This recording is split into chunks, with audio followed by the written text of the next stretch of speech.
All right, in this problem we're going to find the solution or solutions to the following equation by factoring.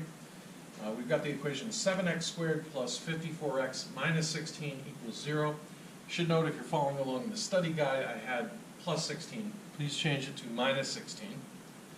Okay, so what we're going to do is we're going to use the AC method. So we're going to multiply the number in front of x squared, 7, times the constant by itself, negative 16.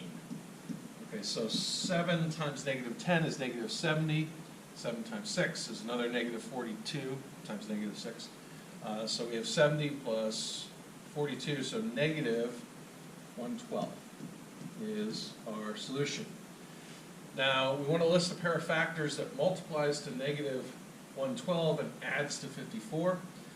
If I divide this by negative 2, I get positive 56, and negative 2 plus 56 is positive 54. So we found our two factors, and now I can rewrite 54x as negative 2x plus 56x.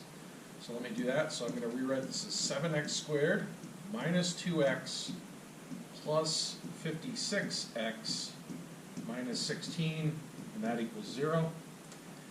And out of the first equation here, I can factor out, well, both terms have x in them, so I can factor out an x, and I'm left with 7x minus 2.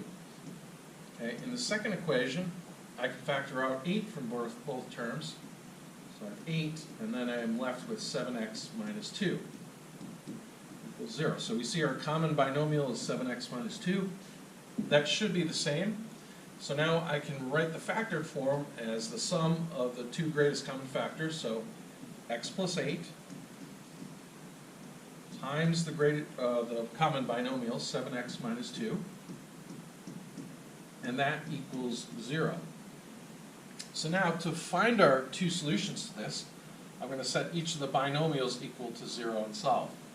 So I'm going to set x plus 8 equal to 0, and 7x minus 2 equal to 0. To solve for x here, I'm going to subtract 8 from both sides, and I'm going to get x equals negative 8. Over here, I'm going to first add 2 to both sides, and I'll get 7x equals 2, and then I'll divide both sides by 7, and I'll get x equals 2 sevenths. So I have x equals 2 sevenths and x equals negative 8 as my two solutions.